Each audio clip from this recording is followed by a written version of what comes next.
नमस्कार प्रेक्षकांनो, तुला शिकवीन चांगला स्टडी या मालिकेच्या उद्याच्या भागात काय कमाल ट्विस्ट आपल्याला बघायला मिळतोय. आता इकडे चारुहास पण अक्षराला फोन करतो. चारुहास सांगतो अक्षराला, उद्या सकाळी भुवनेश्वरी तुला भेटायला येणार आहे, तर त्या भुवनेश्वरीकडनं ना तू तुझ्या सगळ्या डील मान्य करून घे, तुझे जे काही अटी त्या मान्य करून घे. तेवढ्यात अक्षरा पण म्हणते, हो बाबा मी असंच करते, उद्या सकाळी भुवनेश्वरी मॅडमकडनं ना माझ्या सगळ्या अटी मान्य करून घेते तरच मी त्या घरी येईल. आता तेवढ्यात अक्षराला पण त्या भुवनेश्वरीचा कॉल येतो. आता अक्षरा म्हणते, बाबा मला त्या भुवनेश्वरी मॅडमचा कॉल येतोय.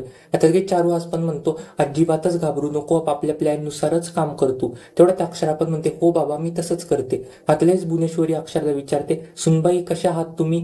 लेच अक्षरा म्हणते, मी कशी आहे काय ते सगळं जाऊ द्या, तुम्ही का केलाय कॉल मुद्द्याचं बोला.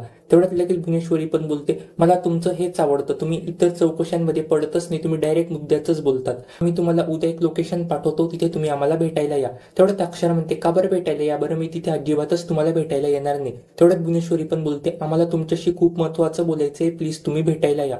तेवढ्यात अक्षरा म्हणते, बरं ठीक आहे येते मी, असं म्हणून अक्षरा पण फोन कट करून देते. आता उद्या सकाळी भुवनेश्वरी अक्षराला एका सिक्रेट ठिकाणी घेऊन जाते. आता अक्षरा विचारते, भुवनेश्वरी मॅडम इथे तुम्ही मला का घेऊन आलाय बरं? ही कोणती रूम, ही कोणती खोली आहे?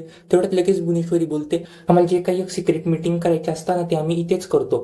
तर कशा आहात बरं सुनबाई तुम्ही? आता लगेच अक्षरा म्हणते, हे तुम्ही मला कालच विचारलंय कशा आहात, तेच तेच घडी घडी मला विचारू नका.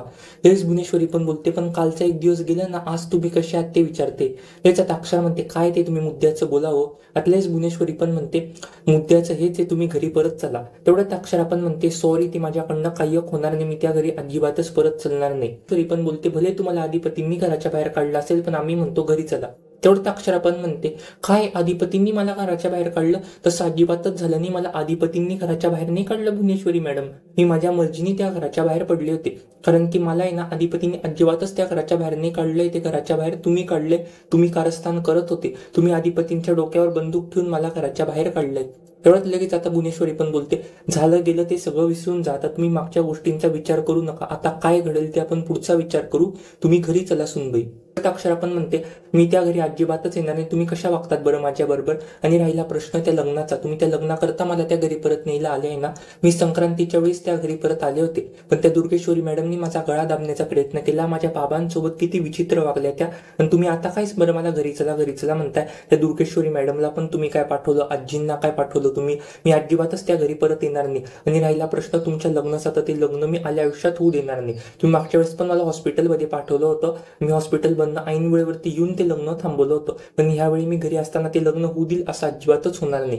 मी त्या घरी ते येणारच नाही, आणि आले तरी मी ते लग्न होऊ देणार नाही. आता भुवनेश्वरीला तर चांगलाच घाम फुटलेला राहतो, भुवनेश्वरीला चांगलंच टेन्शन आलेलं राहतं, कारण की भुवनेश्वरीला आता असं वाटत राहतं की अक्षरा घरी येईल आणि तिचं लग्न होईल. आता अक्षरा काही एकट्या घरी यायला तयार नाही. आता भुवनेश्वरीला एकदम टेन्शन येतं, भुवनेश्वरी ह्याच विचारामध्ये पडलेली असते, आता पुढे काय होईल, जर का अक्षरा घरी नाही आली तर आमचं लग्न कसं काय होईल.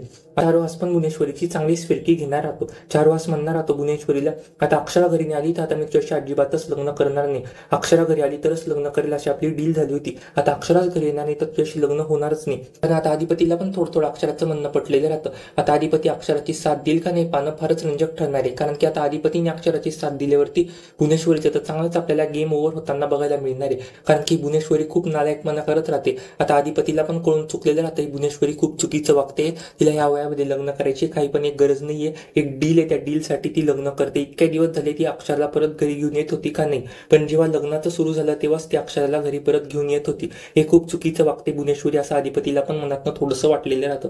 आता या मालिकेमध्ये नेमका पुढे काय ट्विस्ट येतो हे पाहणं फारच रंजक ठरणार आहे. असेच अपडेटसाठी आपल्या चॅनेलला आता सबस्क्राईब करा. Thanks for watching.